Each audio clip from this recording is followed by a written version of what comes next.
देखिए इसके पिछले वीडियो में हम जो एक्सरसाइज 4.1 है इसका क्वेश्चन नंबर 2 का पहला सॉल्यूशन कर चुके हैं बाबू।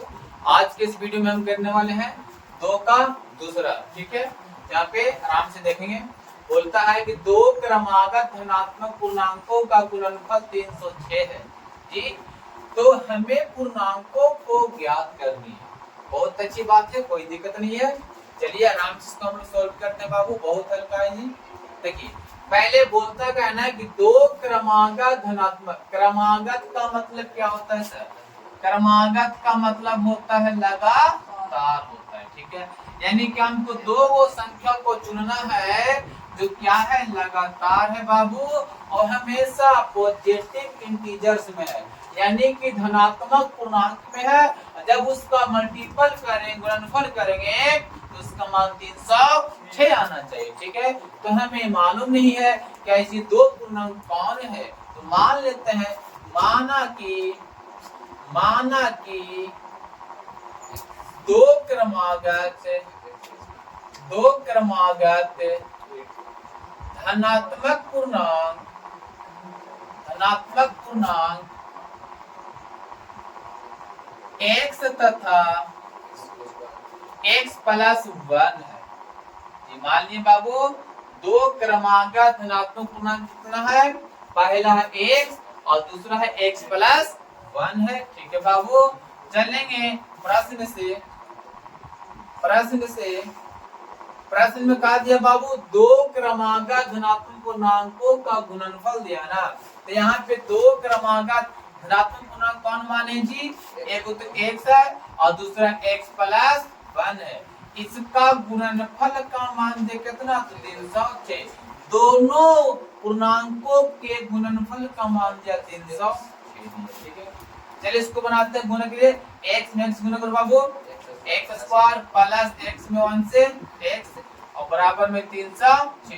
उसको लिख चलाइए आराम से, प्यार से दुलार से बाबू को जब ये प्लस में तो आ जाएगा आराम से माइनस में, बराबर में कहा बाबू 0 है। ठीक है, अब यहाँ से क्या करेंगे, गुणनखंड भी कर सकते हैं, और अगर गुणनखंड नहीं आता है तो कौन दिक्कत है बाबू? कोई दिक्कत नहीं है।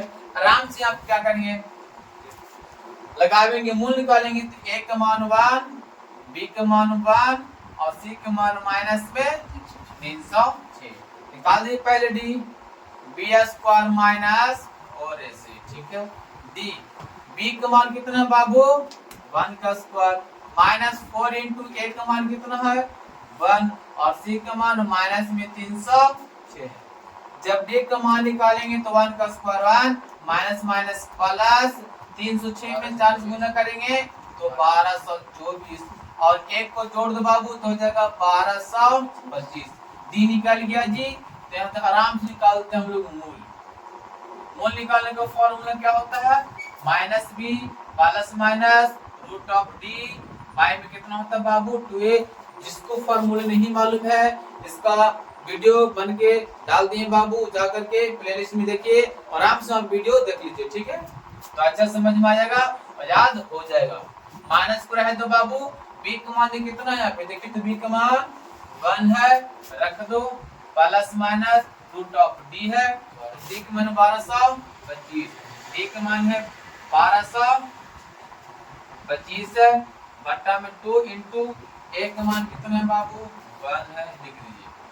माइनस 1 प्लस माइनस 1225 का वर्गमूल कितना होता है? 35 होता है। कितना बाबू? 35, और बाटा में 2 में x गुना कर दो, कितना होगा? 2 होगा। यहाँ माइनस 1 रहे दो, 35 को एक बार लीजिए प्लस में और एक बार लेते हैं माइनस में, तो लेते हैं बाबू प्लस में बटा 2 कॉमा माइनस 1 माइनस 35 बटा में आएगा 2। जब देखिए तुम क्या होगा, घटेगा ना, हो जाएगा 34 बटा 2, यहाँ पे जुटेगा तो माइनस में 36 बटा 2। जब इसको भागा देंगे तो कटेगा 18 पर में, और ये भाग तो कटेगा 17 पर में। तो x का मान कितना गया बाबू? ये सब किसका मान निकल रहा था जी? x का मान। x का मान कितना आया? एगो 17 आया, एगो माइनस में 18 आया। लेकिन यहाँ हमको डिसाइड करना है कि पहले x का मान कौन होगा सर। यहाँ पे क्या लिखा है देखिए, तो 2 क्रमागत धनात्मक। धनात्मक का मतलब है ना पॉजिटिव वाला, तो पॉजिटिव ही ना यार, इसीलिए x का मान कितना हो जाएगा बाबू 17, यानी कि x हो गया 17, तो x प्लस 1 कितना होगा, यानी 17 प्लस 1 कितना हो जाएगा, यानी कि दो क्रमागत धनात्मक पूर्णांक कौन कौन निकला, एक निकला 17 और एक निकला 18। ठीक है, तो इसको आप लोग आराम से उतार लीजिए।